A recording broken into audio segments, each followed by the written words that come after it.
À la une, l'UGTR, toujours aux portes des sociétés Eiffage et Ribal. Après une première mobilisation hier, le syndicat maintient le blocage et dénonce un refus de partager le travail de la part de ces grands groupes. Une situation qui pénalise les petites structures.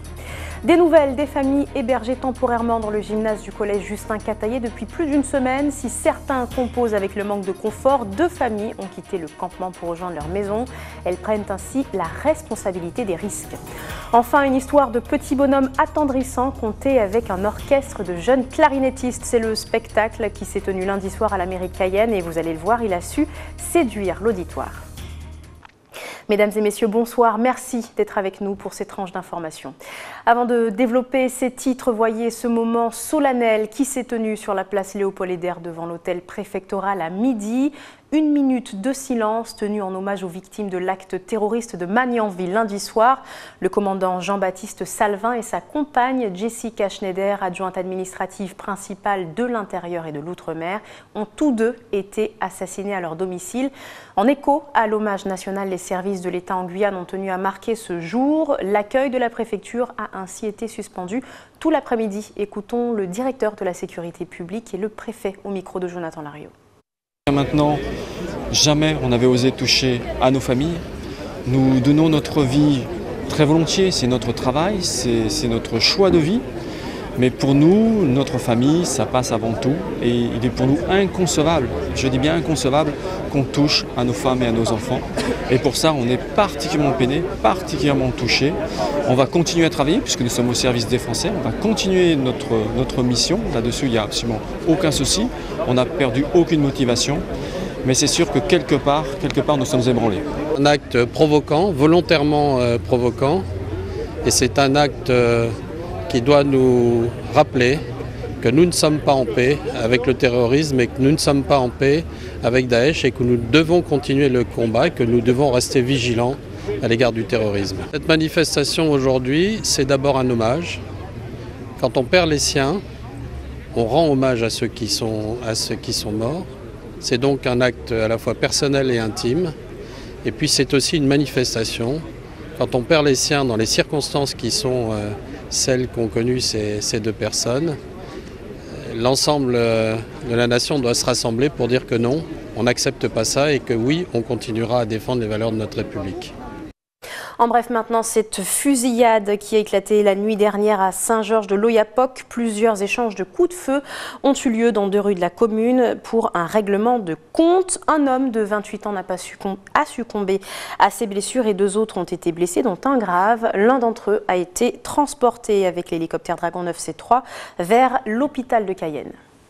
Dans l'actualité également, le mouvement de blocage des transporteurs se poursuit. Aujourd'hui encore, les membres de l'UGTR, l'Union guyanaise des transporteurs routiers, ont barré l'accès aux entreprises Eiffage et Ribal pour dénoncer toujours le monopole des grandes structures dans le BTP. L'UGTR a tenu une conférence de presse ce matin pour marteler ses revendications. Le syndicat déplore un refus de partager le travail de la part de ces entreprises. Jonathan Lariot. Pour l'Union des transporteurs guyanais, la situation n'a que trop duré. Depuis hier, les syndicats bloquent l'accès aux locaux des entreprises Ribal TP et Eiffage.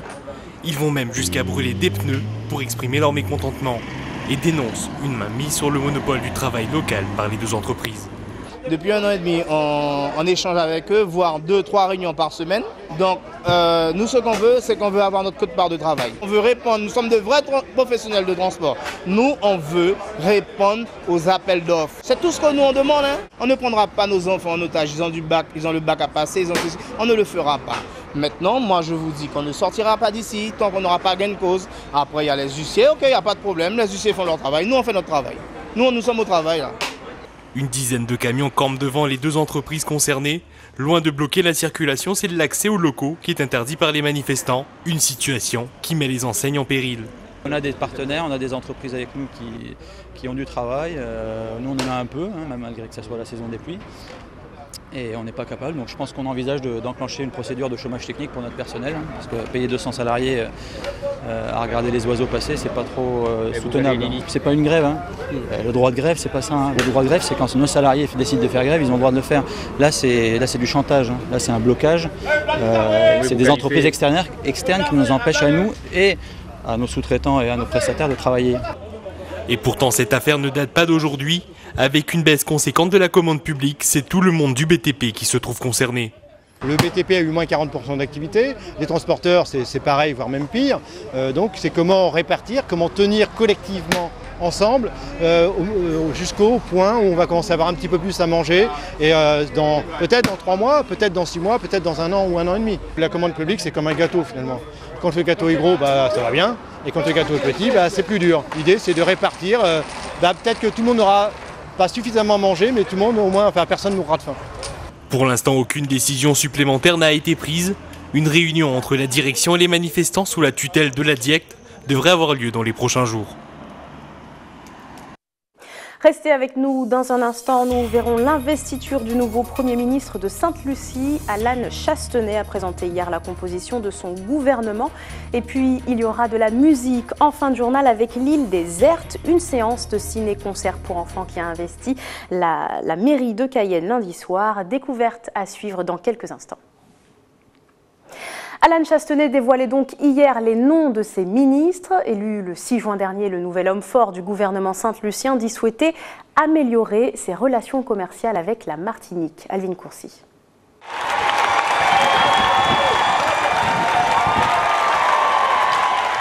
Acclamé par la foule, le nouveau Premier ministre a tenu à présenter son gouvernement en public.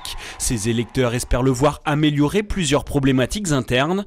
Chômage, montant de la TVA, il souhaite aussi pouvoir se déplacer chez nous en Martinique sans encombre. Je voudrais que ça soit plus simple d'aller là-bas. J'ai mes enfants et mes petits-enfants en Martinique et pour aller sur place, il faut montrer qu'on a de l'argent et tout ça. Et j'aimerais que ça soit plus simple. Non, je ne suis jamais allée en Martinique. Et vous aimeriez aller là-bas? Bien sûr, j'aimerais y aller un jour. J'y suis allée, j'ai ma fille qui était à l'hôpital et je devais faire l'aller-retour sans cesse. Et ce serait vraiment bien si nous pouvions y aller plus facilement, au lieu de devoir montrer tout un tas de papiers continuellement.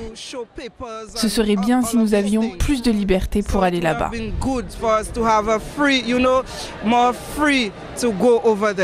Élu le 6 juin dernier, Alan Chastenay a très vite montré son intention d'intensifier les rotations aériennes et maritimes en baissant notamment les prix des billets.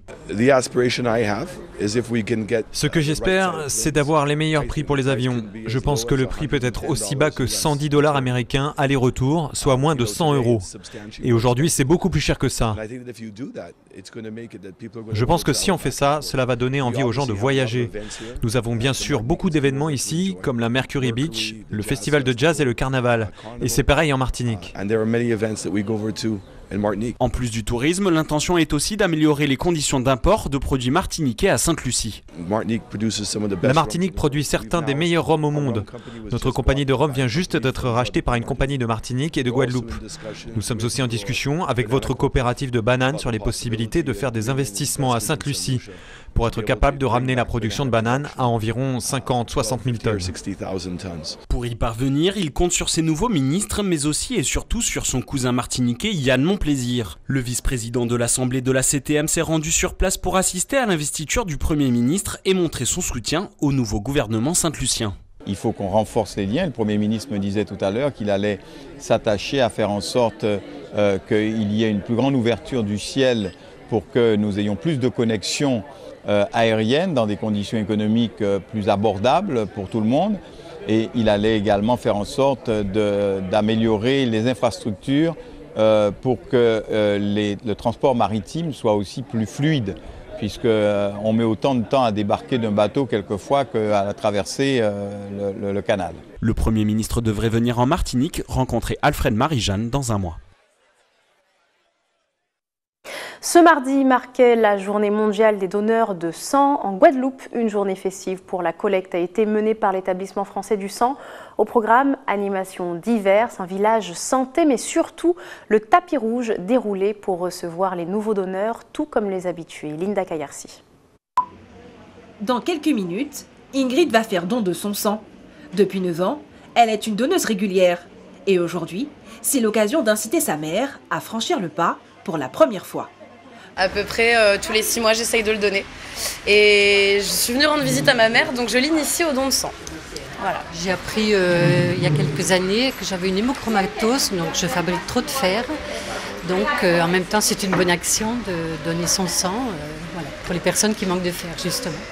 Comme elle, Ce matin, de nombreux donneurs ont décidé de franchir les portes de l'EFS afin d'accomplir ce geste solidaire. Je pense que c'est bien pour les autres, donc autant en profiter. Là, ça fait 1 an que j'étais pas venu, mais au minimum une fois par an. On pourrait faire plus, mais bon, après ça dépend de la disponibilité. Aujourd'hui encore, c'est grâce au don de sang que les médecins peuvent continuer à sauver, soigner et soulager les patients. C'est les accidents, c'est les gros traumatismes, etc. Mais il y a aussi les interventions chirurgicales lourdes. Il y a aussi des patients comme les leucémiques ou les gens qui sont traités pour des cancers. Les drépanocytaires peuvent avoir besoin de sang de façon très itérative. Et puis il y a aussi les femmes lorsqu'elles accouchent. Objectif de la journée, collecter 150 poches.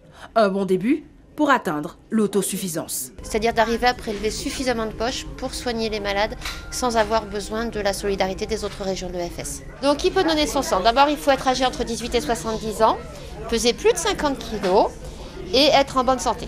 Être en bonne santé, ça ne veut pas dire que si on prend un traitement, par exemple pour la tension, on ne puisse pas donner son sang. Toutes les conditions en fait, de sécurité sont revues avec le médecin avant chaque prélèvement. Le don du sang, un geste altruiste qu'il convient de faire tout au long de l'année, même pendant l'Euro 2016. Et notre invitée ce soir est la présidente de l'association DREPA Guyane, Sonia Armoudon-Fleuret. Bonsoir. Bonsoir. Merci d'avoir accepté notre invitation. Merci d'être avec nous ce soir pour parler de la journée mondiale de la drépanocytose qui a lieu dimanche. Et pour l'occasion, votre association va organiser un dépistage gratuit sur la place du marché de Kourou samedi, c'est bien ça? Tout à fait. Nous organisons un dépistage de la drépanocytose pour la population de Kourou. Donc nous invitons toute la population à venir se faire dépister. C'est très important. Comment cette action va-t-elle se dérouler? Il suffit de se présenter au marché, de trouver votre stand et d'effectuer rapidement un dépistage? Alors quand nous faisons des dépistages sur les places publiques, nous avons 2 stands, un stand d'information et un stand de prélèvement. Donc avant que les personnes ne se fassent dépister, nous leur posons un certain nombre de questions pour savoir s'ils connaissent la maladie et surtout s'ils connaissent leur statut face à cette maladie. C'est-à-dire s'ils savent déjà s'ils sont porteurs ou pas, ce n'est pas la peine de les dépister. Alors avant de venir justement à qu'est-ce que cette maladie, la drépanocytose, est-ce que quand même vous comptez mener cette action ailleurs qu'à Kourou, par exemple à Cayenne, Saint-Laurent? Donc c'est une action que nous avons déjà menée, que nous menons depuis 2012. Nous avons fait Saint-Laurent, Saint-Georges, le Maroni, donc Sinamari, Irakubo, et cette année nous sommes sur Kourou. Donc dans le but de faire en fait une cartographie de la drépanocytose en Guyane. Alors justement, pour bien comprendre, qu'est-ce que la drépanocytose? Alors la drépanocytose, c'est d'abord la première maladie génétique au monde. Elle atteint, il y a au moins 50 millions de personnes qui sont touchées par cette maladie. C'est une anomalie de l'hémoglobine. D'accord. Et qui est concerné? Alors, nous sommes tous concernés par la maladie, la drépanocytose. C'est vrai que souvent, on a tendance à dire que c'est la maladie des Noirs, mais c'est un discours un peu dépassé, puisque maintenant, nous retrouvons la drépanocytose par rapport au métissage. On la retrouve sur le contour de la Méditerranée, on la retrouve un peu partout. Quelles sont les manifestations de cette maladie? Quels symptômes on peut percevoir soi-même? Alors souvent la drépanocytose, on l'appelle la maladie de la douleur. C'est d'abord des crises très douloureuses chez les patients. Ensuite, il y a aussi une anémie chronique. Ce sont des sujets qui sont très fatigables. Aussi, ils sont sujets aussi à des infections, ils sont très sensibles aux infections. Mais les symptômes les plus manifestes sont les crises vaso-occlusives. Est-ce qu'on en connaît les causes finalement de cette maladie, la drépanocytose? Les causes, la cause de cette maladie, qu'est-ce qui peut causer l'apparition de la drépanocytose? C'est une maladie génétique, donc c'est un gène anormal qui fait que nous sommes atteints de la drépanocytose, le gène S. Et ensuite découlent tous les symptômes que je vous ai cités. En termes de porteurs de la drépanocytose, parce que c'est quelque chose qui est très important, il faut savoir si on est porteur ou pas de cette maladie, combien sont-ils en Guyane? Vous évoquiez un chiffre dans le monde tout à l'heure, en Guyane, combien sont-ils? Alors on estime à peu près à 2000 personnes atteintes de la drépanocytose. Donc il faut bien faire la différence entre les personnes qui sont malades, qui sont SS, et les personnes qui sont porteurs du gène. Ce n'est pas du tout pareil, parce que souvent on entend dire « Ah, je suis drépanocytaire ». Quand on est AS, on n'est pas drépanocytaire, on est porteur sain du gène. Est-ce qu'il y a des recommandations pour ces personnes qui sont simplement porteurs sains du gène? Les recommandations, c'est-à-dire que c'est surtout au moment, quand on a un projet d'enfant, c'est surtout là qu'il faut faire attention que le partenaire, lui aussi, s'il est porteur du gène, il y a toute une démarche à faire médicale pour savoir si le bébé sera porteur ou pas du gène.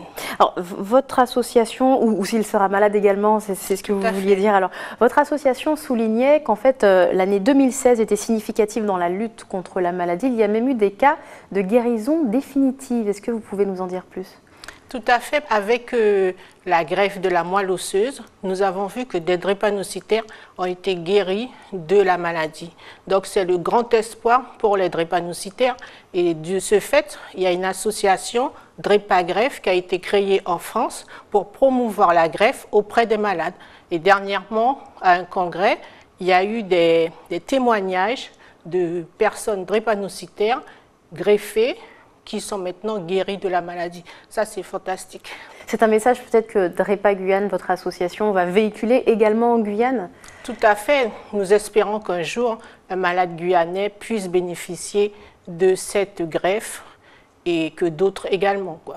Merci beaucoup, Madame Armoudon-Fléret, d'avoir répondu à nos questions. Je vous le disais en titre, après une semaine passée dans le gymnase du collège Justin Cataillé de Cayenne, l'attente se fait longue pour les familles déplacées du Mont-Baduel, dont les maisons se situent dans une zone à risque d'éboulement. Même si certains déplacés prennent la situation avec philosophie, la promiscuité et les conditions inconfortables avec lesquelles ils doivent composer ont poussé déjà 2 familles à renoncer. En échange d'une signature de décharge de responsabilité vis-à-vis de la mairie de Cayenne, elles ont pu regagner leur domicile. Xavier Paul Le Pelletier. Voilà une semaine qu'une dizaine de familles sont relogées en urgence sous des tentes de la Croix-Rouge. Des tentes qui initialement ne devaient accueillir pas plus d'une famille, mais qui dans la réalité servent de logement à plusieurs. Au gymnase, c'est la promiscuité, les lits de camp et le goût de la nourriture qui commencent à agacer plusieurs personnes. Manger c'est pas bon. J'ai 4 fils, tous les 4 malades là, c'est pas aller à l'école. C'est aller voir le médecin là, tout à la maison, contaminé, la grippe, diarrhée, ventre fait mal. De l'eau encore, c'est pas bon. Actuellement, nous pouvons vivre là sans de l'eau, sans poubelle, sans rien du tout. Manger au capoté ou manger au pas bon. Madame le maire prend les Haïtiennes pour chiens, mais je ne suis pas une chienne. Moi, c'est laisser mon pays pour venir chercher travail. Vous êtes un peu content quand même d'habiter sur un terrain de foot? Non. On n'aime pas ça parce que les lits ne sont même pas confortables. Plus on habite dans un gymnase. Et voilà, et la nourriture aussi. Et le soir, parfois, il y a beaucoup de plastique. Il y a beaucoup de pluie et il y a des flaques d'eau à terre. Et des fois, il y a des oiseaux qui sont hauts. Et par exemple, quand on joue, il fait caca par terre. Si certains relogés savent prendre leur mal en patience, la seule préoccupation de chacun est de connaître l'issue définitive de leur relogement. Moi, tu as besoin de connaître est-ce que après, si c'est longer ou longer monde, si c'est une maison ou bail pour habiter avec les petits monde. Au niveau du service de la mairie, donc ils font un travail extraordinaire parce que dans la réalité, ils n'étaient pas obligés de faire certaines choses. Donc ils le font quand même. Donc voilà, ils font de leur mieux. Mais après, ce que les familles attendent, ce n'est pas forcément qu'on a ça.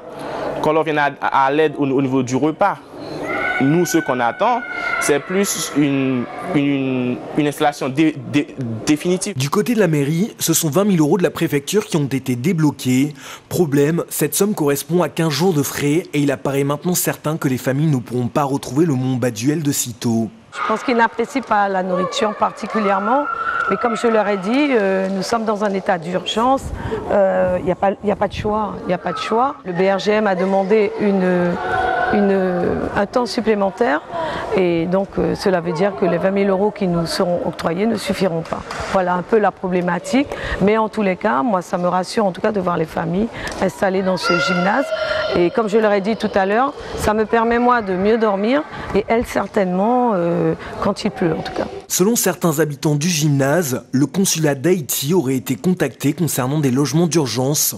Une information mal accueillie par les principaux concernés qui disent avoir l'impression d'être un poids pour la mairie. Et on termine ce journal avec L'île déserte, un conte musical pour enfants qui a enchanté l'auditoire dans le salon de l'hôtel de ville de Cayenne lundi soir. Il s'agissait en fait d'une séance ciné-concert au cours de laquelle une quinzaine de jeunes clarinettistes ont pu démontrer leur talent. Un concert quasiment intimiste et qui a suscité des vocations. À la sortie, certains spectateurs se disaient même prêts à prendre des cours de clarinette. Ayodele Germa. C'est l'histoire de Jules et Roméote, deux Ertes qui vivent bien des péripéties avant de s'avouer leur flamme. Une histoire que la conteuse doit raconter à son rythme, tout en tenant compte de celui de l'orchestre. Il lui dit son amour, qui est gros comme une montagne. Un petit peu d'écoute et d'attention, c'est surtout beaucoup écouter eux ce qu'ils font et puis pouvoir trouver au fur et à mesure le rythme où on peut dire le texte, où la musique va venir en appui de ce qu'on va dire.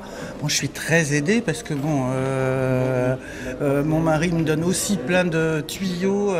De l'aide de son mari, mais aussi de leurs 6 enfants, car ce ciné-concert est avant tout une histoire de famille. L'île déserte, écrite par Claude Ponty, a été adaptée musicalement par cette classe de clarinette, le but étant d'initier les oreilles profanes en attendant la fête de la musique. En discutant avec mon épouse, on était un petit peu sensible à cette approche un petit peu artistique et éducative des choses. Et donc on s'est dit que ça serait intéressant d'essayer de trouver une formule de mise en scène. Donc le ciné-concert paraissait bien, le conte paraissait bien. Et donc il était intéressant après d'en faire une tournure un petit peu pédagogique avec les enfants pour qu'ils eux-mêmes mettent en musique ce conte-là. Au bout de 2 heures de spectacle, le public des plus jeunes est sous le charme, avec des envies de solfège et de clarinette. J'ai bien aimé le spectacle, la vidéo, c'était très émouvant. C'était super, le ciné clarinette, ça expliquait toute l'histoire, c'était super cool. J'ai bien aimé la musique et aussi j'aime bien la clarinette, donc j'aimerais faire la clarinette. Fin du concert, les artistes rangent leurs instruments. Pour certains d'entre eux, il s'agit de leur première représentation publique. Moi spécialement, je suis très contente. J'ai quelques petits moments de stress, mais après, à la fin, tu te dis que tu es hyper fier de ce que tu as fait et que c'est le meilleur de toi-même. Faire face au public est un challenge, tout comme passer son bac. Cet autre clarinettiste profite de cette parenthèse musicale avant l'épreuve de philo. Ça va que ça se finit pas trop tard et que j'ai révisé un peu avant. Mais ouais, ça décompresse un peu. Ainsi s'achève votre journal. Avant de se quitter, voici le rappel des titres. L'UGTR toujours aux portes des sociétés Eiffage et Ribal. Après une première mobilisation hier, le syndicat maintient le blocage et dénonce un refus de partager le travail de la part de ces grands groupes. Une situation qui pénalise les petites structures. Des nouvelles des familles hébergées temporairement dans le gymnase du collège Justin Cataillé depuis plus d'une semaine. Si certains composent avec le manque de confort, 2 familles ont quitté le campement pour rejoindre leur maison. Enfin, une histoire de petits bonhommes attendrissants contés avec un orchestre de jeunes clarinettistes. C'est le spectacle qui s'est tenu lundi soir à la mairie de Cayenne. Il a su séduire son auditoire. Merci de nous avoir suivis. Dans un instant, l'information nationale et internationale avec BFM TV. Puis les programmes continuent sur votre antenne ATV Guyane. Excellente soirée à vous. À demain.